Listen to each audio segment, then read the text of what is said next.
back, everyone. This is episode 2 of our Perplexity Fellowship Deep Dive. Today, we're really digging into the breakout group chat logs from the Fellowship. That's right. The goal here is to pull out the key discussions, the most interesting insights, and maybe some useful resources that the fellows have been sharing. Exactly. We're aiming to cut through the day-to-day chatter and give you the highlights, and the sources are purely those chat logs, covering everything from when the group started right up to the latest messages. It's quite a range, isn't it? Reflects the diversity in the group. We've got generative AI applications, sure, but also challenges in research, education, tool recommendations, emerging trends. It's all in there. Absolutely. So one of the first things that caught my eye and seemed to get some reaction was this video about the top 100 Gen AI consumer apps. This was the April 2025 edition. Oh, yes, the Andreessen Horowitz list, right? The A16Z one. It breaks things down into web products ranked by unique monthly visits and then mobile apps by monthly active users. That's the one. And what's interesting is seeing which names pop up on both lists. You know, the ones with real cross-platform presence. Right, like ChatGPT, obviously. But also Character.ai, Dubao, DeepSeek, Talkie. Brainly was on both. Perplexity itself, too. Yeah. That suggests they found a formula that works regardless of device. Yeah, it shows real stickiness. But then you see the platform specialties. On the web-only side, you had some heavy hitters. Definitely. Janitor AI, Claude, Quillbot for writing assistance, Suno for music generation, Hugging Face, Midjourney, 11 Labs, Sora. These often feel more like destination tools, maybe for deeper work. That makes sense. And on the flip side, the mobile-only list had things like Nova AI chatbot, Microsoft Edge, probably leveraging its built-in AI features. Mm-hmm. Baidu AI Search, Photomath, always popular, Gemini, FaceApp, Gemini, lots of visual stuff, which fits mobile use patterns, doesn't it? It does. And the fellows' reactions are interesting. I'm surprised at just the sheer number of apps out there now. Yeah, and also some healthy skepticism, maybe. Yeah. Questions about the ranking methodology. Specifically, you saw criticisms of similar web data. Right. How reliable is that data? It's a fair question. And people also noted how many face or filter apps were high up, especially on mobile. Leading to that question of, are these truly new AI applications or AI enhancing existing popular categories? Exactly.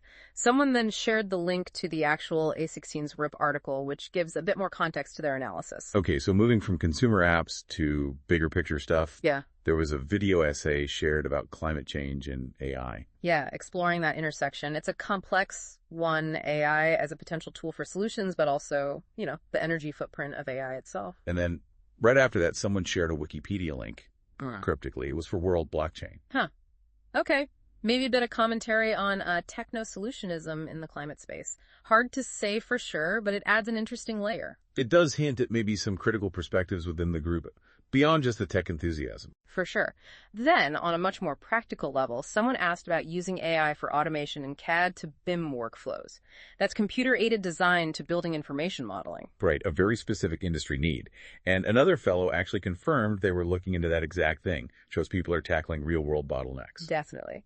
Then, a quick technical note, someone mentioned an improvement in the GitHub MCP, the Model Context Protocol, specifically for WhatsApp. Ah, okay. And the follow-up was key, wasn't it? That WhatsApp only supports the Opus codec for audio notes. Exactly. Which implies if you want to do fancy AI stuff with WhatsApp audio, you basically need to build your own pipeline to handle that format conversion. It's not plug and play. Little details like that make a big difference in practice. Then there was a great suggestion. Let's collect the prompts and tools people are actually using in their different fields, like a shared knowledge base. Love that idea. And someone immediately provided an example, a really complex prompt for analyzing marketing forecasts, dealing with analytics, even autocorrelation, using Excel and Tableau. Wow, yeah. That's just the level people are operating at. Very specific, very applied. Definitely. And speaking of resources, a few educational ones popped up. Yeah. There was a free Cambridge element, like a short digital book on generative AI and computer science education. Right, though I think the free access window for that one might have closed in April. Still, it points to serious academic work happening. And related to that, there was info shared about a whole series of publications on the topic, and even a call for authors. So a real push to document and shape AI's role in CS education. And staying with education, another journal, the Journal for Research and Practice in College Teaching, put out a call for personal narratives about using AI in teaching. Yeah, they wanted short reflections from instructors like, here's what I tried, here's how it went. That kind of practical, on-the-ground experience is invaluable. It really is. Sharing what actually works or doesn't in a real classroom. Now, a topic that generated quite a bit more heat, maybe. AI and intellectual property. Copyright issues. Oh, yeah. This kicked off with someone sharing what they called a writing experiment, basically. A message saying The Atlantic had released a tool showing books allegedly pirated by Meta for AI training. And the person sharing found their own articles listed in that dataset. Exactly. That makes it very personal, very immediate. Understandably, it sparked a discussion about the ethics, the legality. The Cadre versus Meta class action lawsuit came up. Right. And the conversation quickly turned to, okay, so what can creators actually do? Yeah, practical steps. Suggestions included checking that Atlantic tool, sending takedown notices to Meta, putting no AI training notices on your work, looking into human-authored certifications. It feels like creators are scrambling to find ways to protect their stuff in this new landscape. There's a real sense of urgency there. Definitely. And then another example surfaced, OpenAI allegedly scraping content from ANI, the big Indian news agency. And the discussion touched on OpenAI's reported legal defense, which seemed to hinge on where the actual training happened, potentially sidestepping Indian law. Which raises all sorts of jurisdictional questions, doesn't it? The general feeling in the chat seemed to be that, look, most major AI labs are probably using similar data scraping methods just to keep up. It points to a potentially systemic issue for copyright holders worldwide, a really thorny problem. Okay, let's shift gears to something more organizational. There was talk about using Notion as a central knowledge base for the fellowship. Yeah, partly prompted by the idea that the perplexity licenses might not last forever, so how do we preserve the shared knowledge? Makes sense. And they discussed how to structure it, who owns it, the practicalities of setting up a shared resource like that. Good foresight. Then the conversation moved to experiences in the specific tool, Manus. Yeah. Described as an AI for deep research and content creation. Right. Several people had tried it. The positive feedback seemed to focus on its deep research capabilities and how it helps structure content generation. People mentioned using it for things like administrative projects needing quality assurance, but also bigger things, creating courses, websites, even books. That structured approach seemed key. But there was a but. The cost came up quite a bit. People felt it was expensive compared to, say, ChatGPT Pro. Yeah, reports of high credit use per prompt. Someone mentioned around 250 credits.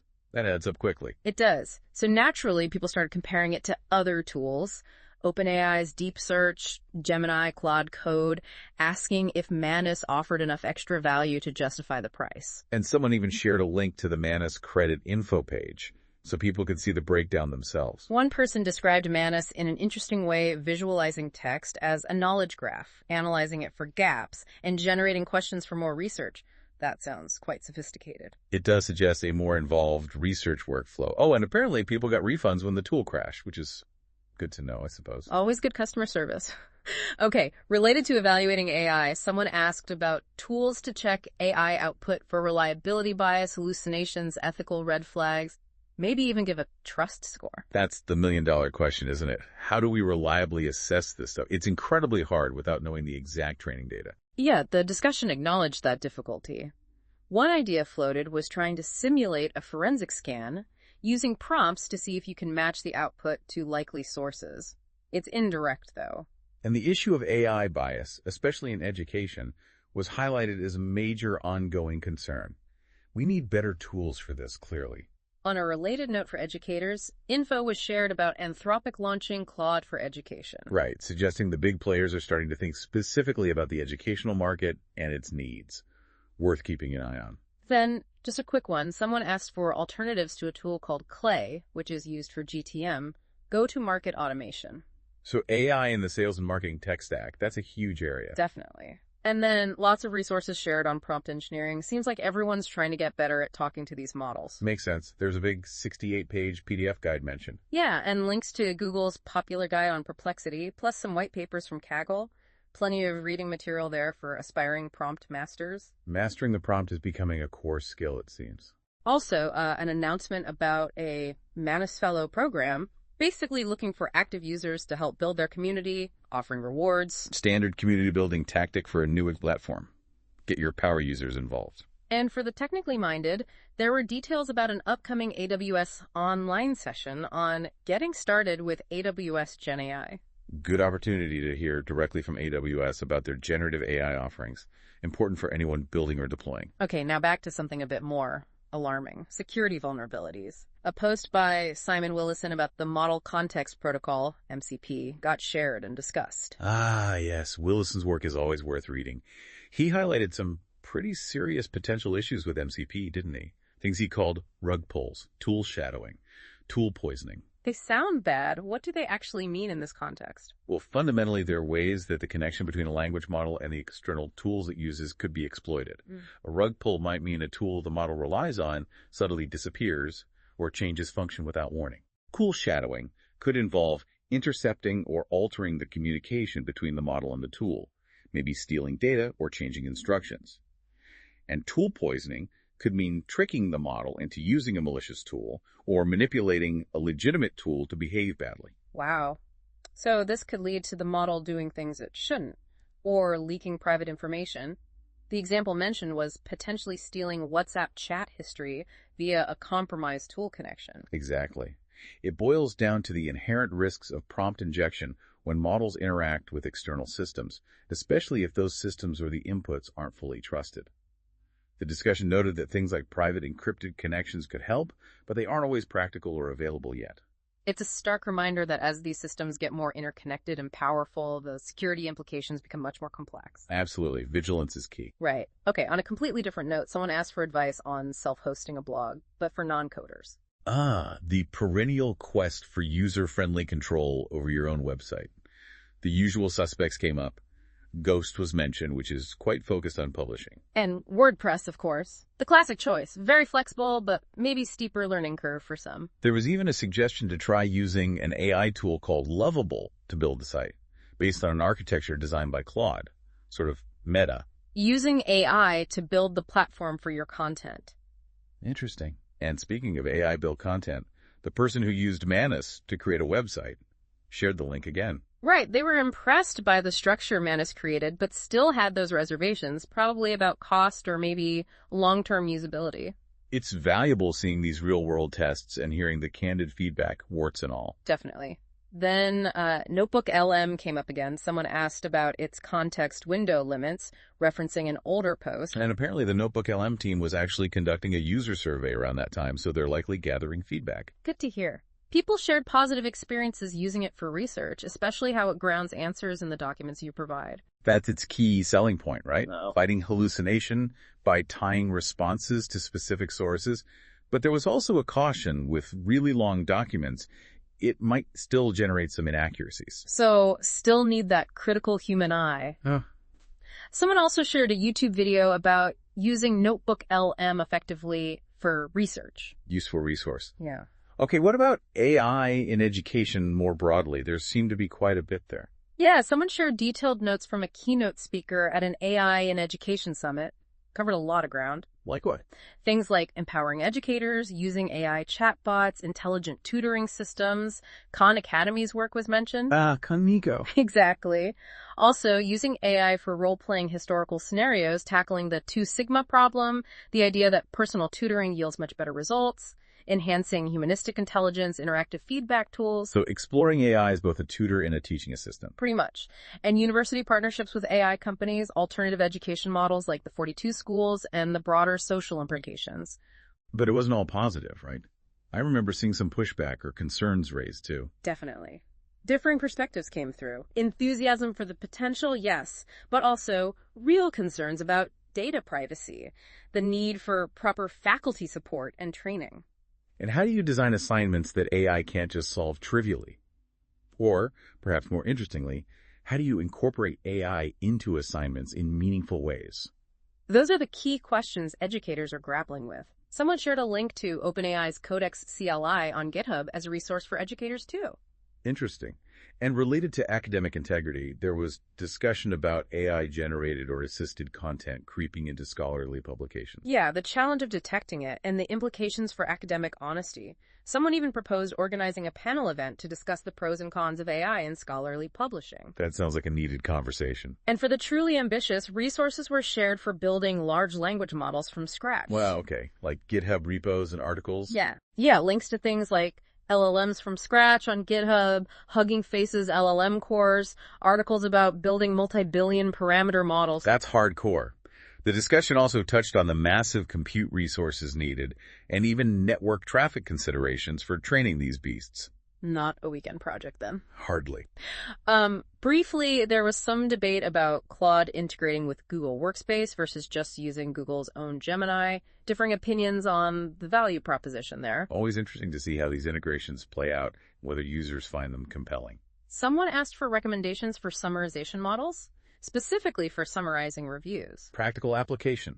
Summarization is a core strength of LLMs. An announcement for a no-code machine learning modeling workshop. Making ML more accessible. Good stuff. And then, something new, an announcement for a pilot program called Scintillink. Scintillink, what's that? Described as a new research ecosystem aiming to reshape how research is done. Things like agentic literature discovery, intelligent summarization, research tracking, with a focus on tackling the reproducibility crisis in science. Okay, that sounds ambitious. A platform play for the research lifecycle. They shared a sign-up form for the pilot. Definitely one to watch.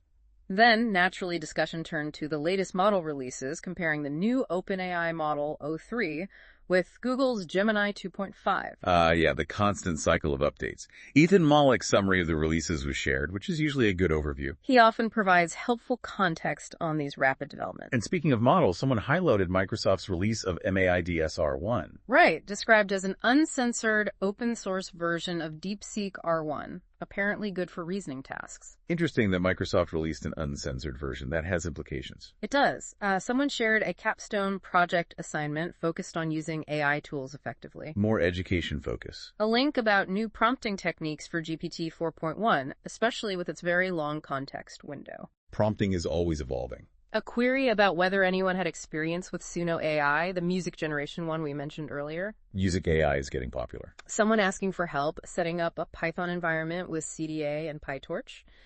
The nitty-gritty of actually doing AI development. Practical hurdles. And just a very brief exchange about needing to understand the Chinese perspective in certain global discussions. Important context for geopolitics and tech. So, yeah. That pretty much wraps up our trawl through the recent chat logs. We have covered a ton of ground. We really have. From the top consumer apps, through thorny ethical debates on copyright and security, to the nitty-gritty of tools like Manus or NotebookLM, and the future of AI in research and education. What really stands out, I think, is just how actively engaged this community is. They're not just passively consuming AI news, they're testing tools, sharing deep resources, asking critical questions. Absolutely. The willingness to share knowledge, whether it's a complex prompt, a security warning, or a link to an academic paper, is striking. And the critical perspectives balanced with the enthusiasm, it feels like a very grounded and forward-thinking group. Yeah, the exploration of specific tools, the debates around AI's role in classrooms or its impact on creators, these new platforms like Scintillink popping up, it paints a picture of a really dynamic space. It definitely gives you a valuable snapshot of the conversations happening right now among people who are deeply involved with this technology. Hopefully this deep dive has surfaced some of the most useful nuggets for you. For sure. You know, it makes you think which of these threads sparks your curiosity the most. Are there tools mentioned like Manus or NotebookLM that you might want to check out now? Or maybe those discussions about AI ethics or education resonated.